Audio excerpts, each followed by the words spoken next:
You know those people who wake up at 5 a.m., they hit the gym, they stack those wins at work and their personal life, outworking everyone that they know. On paper, they're killing it. But on the inside, they should feel alive. They should feel content, but they actually feel nothing. Empty. And no one knows this, but they can't really express how they feel because they're the person that everyone leans on. Maybe that's you. Maybe you try your best to be the best that you can be, to try to achieve your goals, to try to satisfy your dreams. But you don't know why you feel sort of empty on the inside. If that's you, I'm going to explain to you why. Ambition used to be survival. Now it's addiction. Now think of the high achieving man. It could be somebody in your neighborhood, your friend, your brother. It could be your sister, but she's a woman, or whoever. They're high achieving. They're the best at their job. They're that go-to person that everyone goes to. Also in life, they're the person who you go to maybe for that advice. Somebody who their family looks up to, the prodigy or the breadwinner of the family. They live a structured life. For some, they crush their goals, they set the list, and everything just flows for them. They start off young. Maybe they didn't have a good upbringing, but as time progressed, they progressed and they got better and better and better, hitting those stats markers as they rose to the top to where they need to be at. But still, they feel empty. When they step on that stage to receive that award, they were excited during the journey. But as soon as they received it, they were emotionless. That feeling evaporated just like this. And then their mind kind of shift from that moment to what's next. What can I achieve next? What's my next goal? How can I help my family out next? Maybe that's you. Maybe you can't be content because you're stuck in this constant feeling of not being where you want to be at, not growing. Now, the first time this happened for me, right, when I went to joint instructor school for the Marine Corps. And it's this 12-week program where you learn how to be a joint instructor, right? It's a goal that I've always had since I was a sophomore in high school. And as soon as I became a sergeant, I went there. And the training was tough. It was hard. But as soon as I stepped on top of that stage and I put that campaign cover on my head and I had my certificate in my hand, that feeling of the mystique of what it means to be a joint instructor, that status, that prestige of a position, it went away. It's like that. Now, 3 years later, during the course of my time, it may have been because looking back at it, you don't know how much you want something to happen until it actually happens. Like, you see the work being done on TV, you see people doing stuff, but you don't know what goes behind the actual job until you actually do it. I think that what was the barrier or the plot twist for me. It was hard. It was tough. There were days I wanted to quit. I'm pretty sure as a joint instructor, we all had those days. I'm pretty sure you in your job now. Whether your job is in the office, whether you have a construction job, you do some type of physical labor, or you're in the office, like I said before, there are moments when you just want to just leave work. It could be because your boss make you want to quit, office gossip, office rumors, or just better opportunities. I want to introduce you to this concept. Well, it's not really a concept. I guess it's more of a known thing in a more self-improvement space. But success doesn't equal fulfillment. Let's break down success, right? Think about the first time you learned how to ride a bike. Or that's the closest I can think of. The first time you learned how to ride a bike, right? And maybe you were happy. Maybe you were fulfilled. That fulfillment meaning that maybe you had pride. You felt an overwhelmed sense of joy within your body coming up. Just excited, you know? But then it went away. And the more you rode that bike, the more you kept doing it, the more that feeling just kind of got back in the gray area. And then you on to like, what's next? After that, let's say you graduated elementary school and went to middle school, right? You were excited, you were happy, and then you went there. And then you back again in the bottom of the totem pole, working way up again. And then from middle school to high school, after you graduate middle school, the top of your class in the 8th grade, and then you out to high school. Now back at the bottom of the totem pole again. You have to work your way up.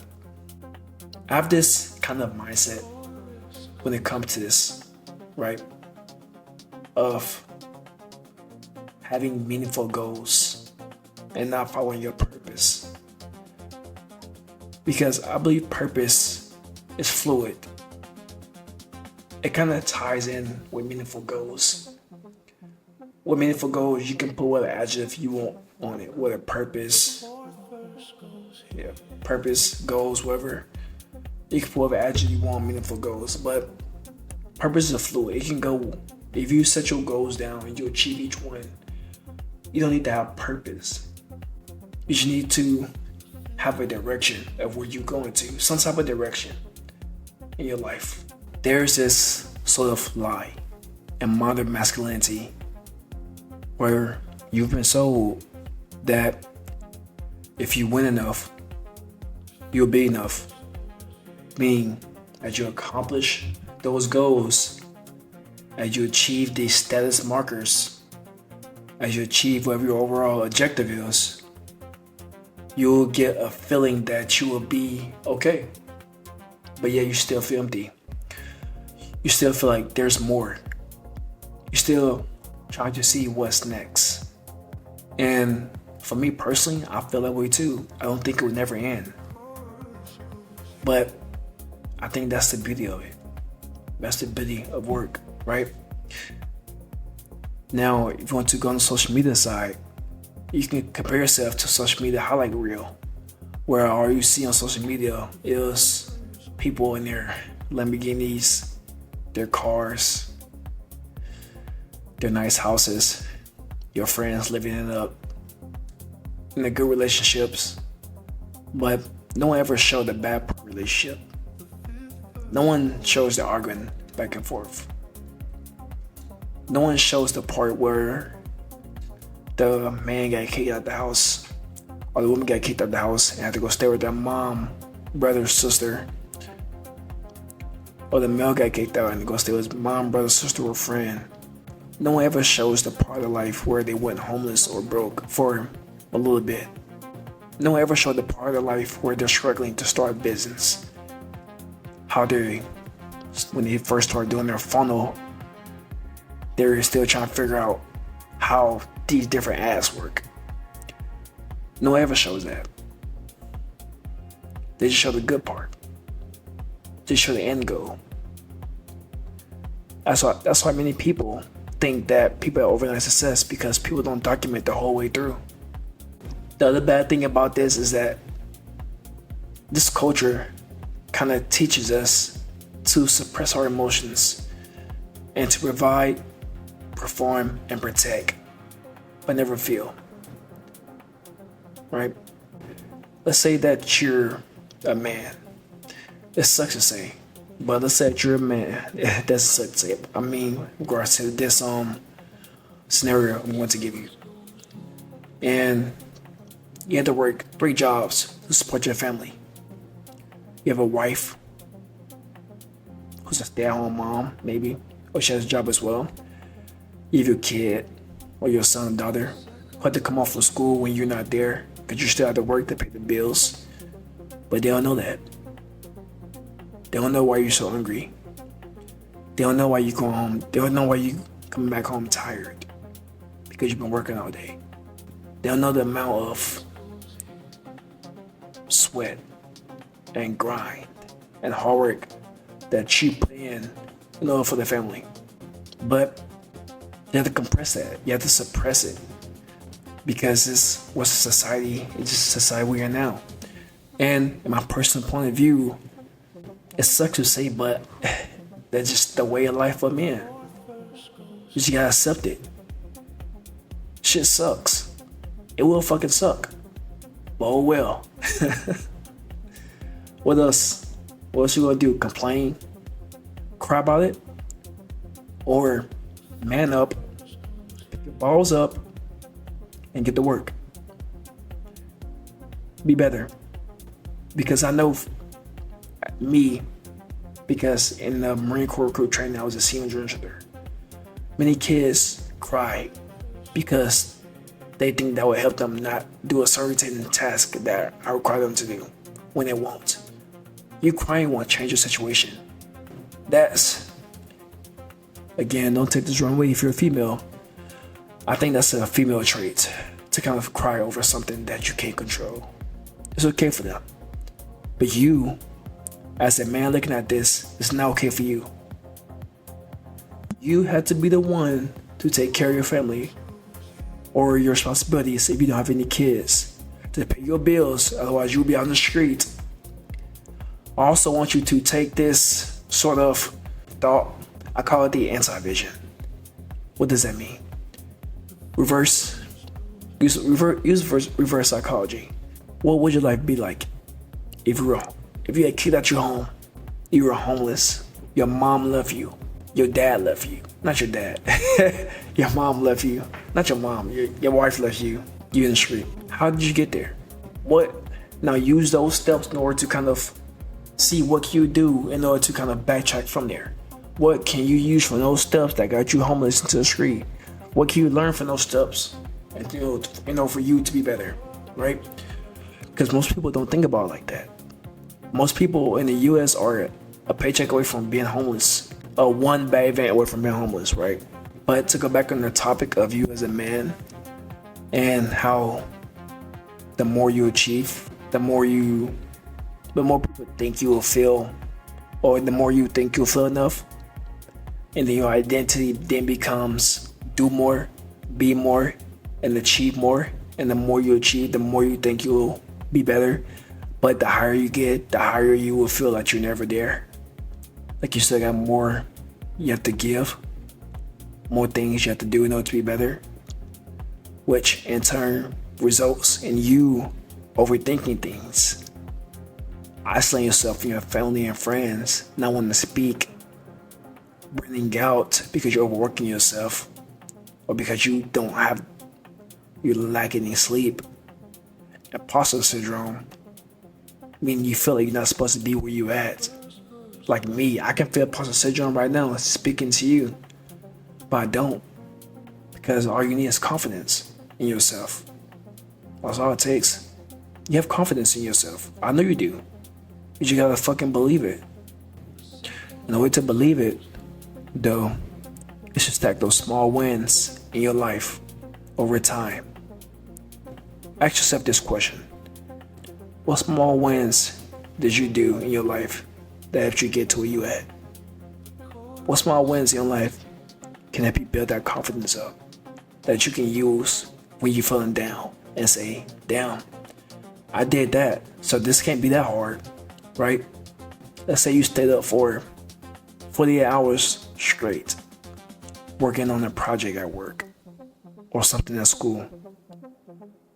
And then when you have to deal with something else that requires you to stay up for maybe 25 hours, you're like, this is easy. I did 40 hours. Use stuff like that as your safeguard to protect yourself from feeling too much overwhelm or doubt in yourself, right? I believe that's how you push through. Now, I think there's 3 core needs that makes up fulfillment. That first one is identity alignment. Do your actions match your actual values, or are you playing a role? Deep connection, not just women, with purpose, self, God, and brotherhood. Emotional peace, freedom from the loop of self-pressure. Like I told you before, the story of how I wanted to become a drill instructor since I was a sophomore in high school. I think that intense feeling in me that rose up over time that made me want to become that and earn that title and that campaign cover. I think for me, I was just chasing that feeling of working hard. I guess it's a goal I always want to achieve, but I already knew what came behind it. And that's what I was looking for. But some of you are out here trying to chase intensity when you need to be chasing intention behind fulfillment. What does that mean?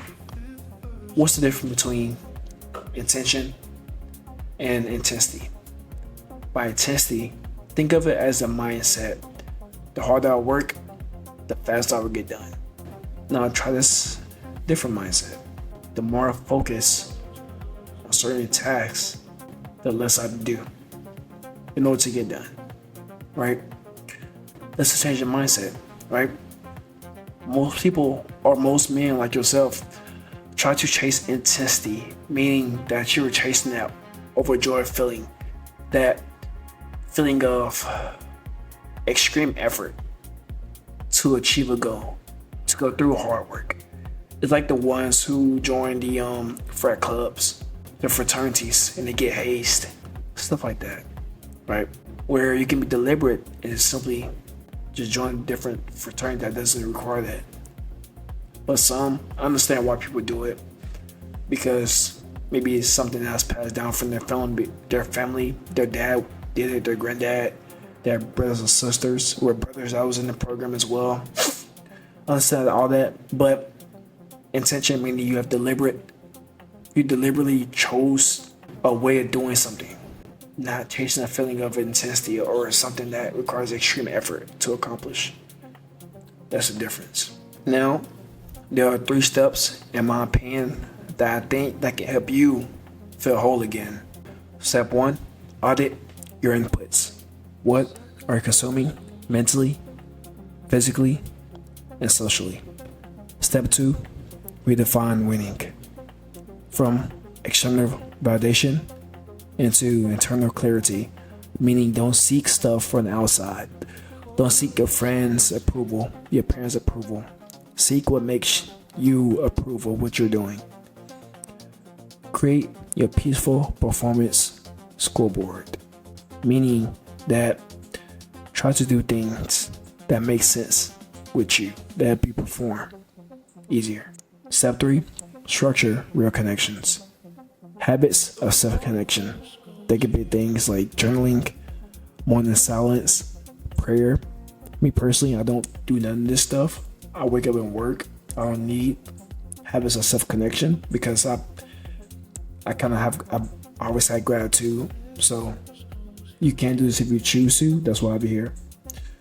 Find one group or mentor who reflects the man you want to be.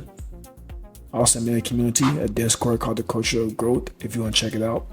The community, we have 50 members so far. Hopefully we get 200 by December.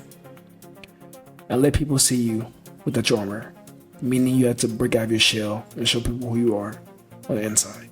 If you feel sort of empty still, it's not your fault. You've been running somebody else's race. I want to give you a challenge. You can do it if you want to. I don't know. But you can if you want to.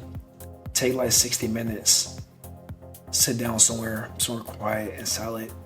No work, no phone, just you and like walls. And write down if what you're doing now actually fulfills you. If it does, write down what you're grateful for.